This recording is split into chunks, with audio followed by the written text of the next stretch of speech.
हमारे fight for a right के एक सब्सक्राइबर ने हमसे ये क्वेश्चन पूछा। ये जो ऐसा क्राइम हो रहा है आज की डेट में, जे बेटा अपनी माँ को मार रहा है, बहुत बुरी तरीके से मार रहा है, ही इज़ द लॉयर। तो ऐसे लोगों के लिए कानून क्या बना है? क्या उनकी प्रॉपर्टी वापस उनके पेरेंट्स को मिलेगी? क्या ऐसे लोगों को सज़ा होगी? सो अकॉर्डिंग टू लॉ, यहाँ पर जो ये बेटा अपनी ही माँ के साथ ब्रूटली क्राइम कर रहा है, बुरी तरह से अपनी ही माँ को पीट रहा है, ऐसे केस में आईपीसी के वही सेक्शंस लगेंगे जो कि किसी भी मारपीट के केस में या फिर जान से मारने की कोशिश में जो सेक्शंस आईपीसी के लगते हैं, वही सेक्शंस यहाँ पर भी लगेंगे।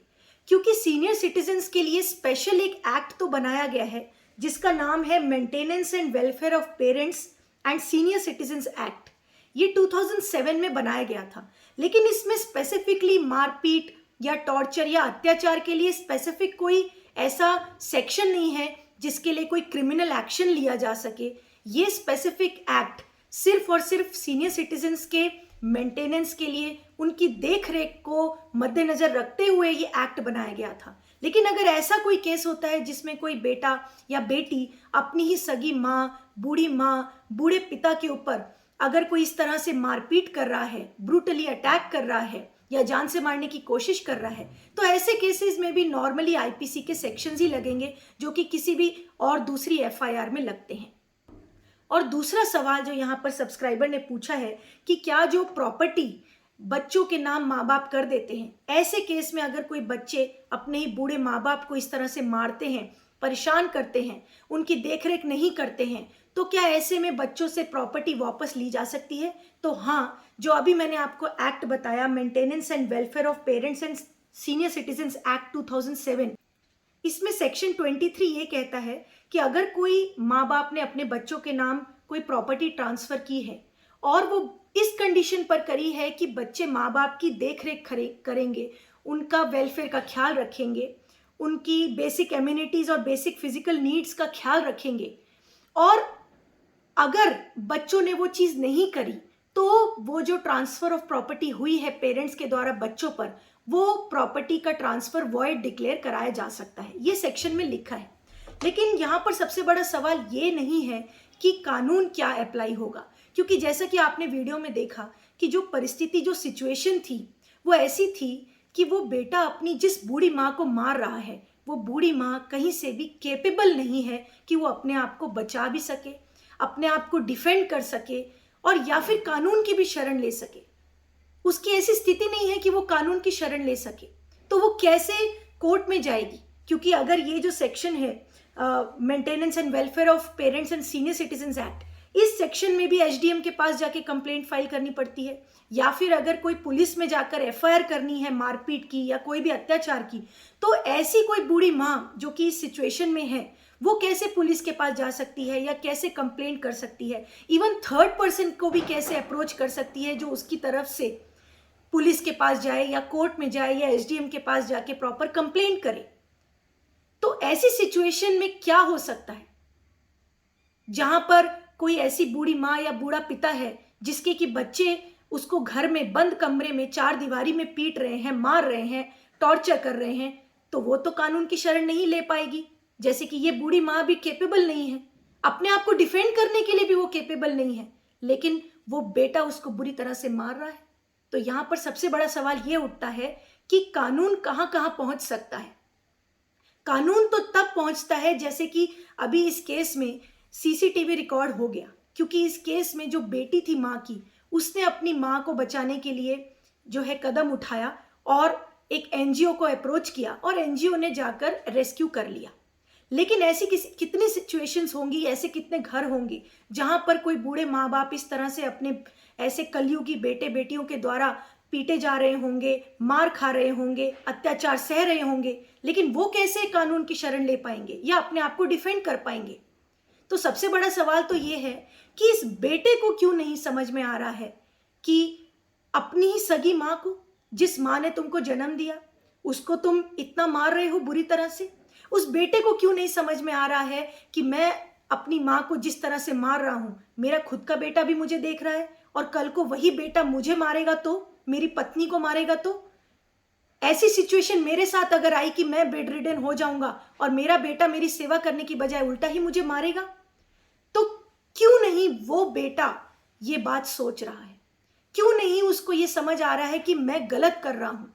क्यों नहीं उसको अपनी मां पर हाथ उठाते हुए, बेरहमी से पीटते हुए, क्यों नहीं उसकी अंतरात्मा उसको रोकती है? क्यों नहीं उसके मन में आता है कि मैं ये गलत कर रहा हूं? आज समाज में सबसे बड़ी इस चीज की रिक्वायरमेंट है कि लॉ तो बना हुआ है, ठीक है, लेकिन कई बार लोग बंद दीवारी में जब क्राइम करते हैं तो उनको लगता है यहां पर तो कानून की नजर नहीं है, लेकिन वो भूल जाते हैं कि हम जो ये कर्म भले ही बंद दीवारी में कर रहे हैं, भले ही कानून की नजरों में हम नहीं आ पा रहे हैं, भले ही हमें कोई तीसरा व्यक्ति नहीं देख पा रहा है जो हमें दंड दिला देगा, लेकिन आपके कर्म, आपके जो कहते हैं ना कर्मास, वो पीछा नहीं छोड़ते हैं। आपके कर्म आपका कभी पीछा नहीं छोड़ेंगे। आज आप जो कर्म कर रहे हो उसका फल आगे चल के आपको कभी ना कभी जरूर मिलेगा, बिकॉज ये कर्म की साइकिल है। क्यों नहीं उसके अंदर मनुष्यता जाग रही? क्यों नहीं उसका हाथ उठते समय उसको लग रहा कि ये मेरी मां है, मैं इसको कैसे मार सकता हूं? क्यों मनुष्यता पशुता में बदलती जा रही है? क्योंकि वो भूल गया है कि सही क्या है, गलत क्या है। क्योंकि उसको ये भान ही नहीं है, भूलना तो दूर की बात, उसको भान ही नहीं है कि सही क्या है, गलत क्या है। आजकल हमारी संगति ऐसी हो गई है कि कोई बताने वाला ही नहीं है कि अच्छा क्या है, बुरा क्या है। संगति ऐसी हो गई है कि हम बड़ी बड़ी पार्टीज में जाना पसंद करते हैं, ऐसे लोगों के बीच में जाना पसंद करते हैं जहां पर जो है सिर्फ सांसारिक बातें हों, जहां पर सिर्फ शराब पी जाए, जहां पर मांस मटन खाया जाए। तो बुद्धि भी वैसे ही बनती जा रही है सबकी। इसीलिए बहुत जरूरी है कि हमारी संगत अच्छी हो, ताकि हमारी मनुष्यता बनी रहे, हम मनुष्य से पशुता की तरफ ना जाए। ये बहुत जरूरी है। आज आप अपने माँ बाप को पीट रहे हो इस तरह से, कल को आपके बच्चे आपके साथ ऐसा करेंगे। धीरे धीरे जब मनुष्यता खत्म हो जाएगी, सबके अंदर पशुता ही आने लग जाएगी, तो सब एक दूसरे को मार के खाने लग जाएंगे। लेकिन ये कैसे रुक सकता है? इसके लिए जरूरत है कि हम अपनी संगत को ठीक करें। हम किसके साथ रहते हैं, किसके साथ बैठते हैं, किसके साथ उठते हैं, किसके साथ बात करते हैं, किसके साथ मीटिंग्स करते हैं, किनके साथ फ्रेंडशिप रखते हैं, ये बहुत मायने करता है कि हमारे कर्म कैसे होंगे, हमारी सोच कैसी होगी। और कभी कोई गलत कर्म करते हुए हमें जो है अंदर से आवाज आएगी कि हमें ये नहीं करना है, ये तभी इन बातों पर डिपेंड करेगा कि हमारी संगत कैसी है। तो इसीलिए हमें ऐसी संगत में रहना चाहिए, ऐसी कंपनी में रहना चाहिए जहां से हमें ये पता चलता रहे कि क्या सही है, क्या गलत है, और सही करने का क्या परिणाम होता है, गलत करने का क्या परिणाम होता है। ऐसी संगत, चाहे वो हम ग्रंथों की संगत लें, चाहे हम रामचरितमानस की संगत लें, भगवत गीता की संगत लें, ऐसे ग्रंथों की संगत लें जो कि हमें बताते हैं कि what is right and what is wrong. या फिर हम ऐसे लोगों की कंपनी में रहें, ऐसे लोगों की कंपनी में जो कि अच्छे मार्ग पर चल रहे हैं, जो कि सन्मार्ग पर चल रहे हैं, जो कि गलत और सही के बीच में फर्क जानते हैं। या फिर हम ऐसी संस्थाओं से जुड़े जहां पर सही और गलत के बीच में पहचान कराई जाती है। आज ये आवश्यक है कि हम अपने संस्कारों को भी ठीक करें। आज ये आवश्यक है कि हम अपने भीतर की मनुष्यता को जिंदा रखें, क्योंकि हम सिर्फ यही नहीं ब्लेम कर सकते कि कानून यहाँ पर क्या कर रहा था, कानून यहाँ पर कुछ नहीं कर रहा था, या फिर यहाँ पर कानून ने क्यों नहीं कुछ किया। कानून बंद दीवारियों में नहीं पहुंच सकता है।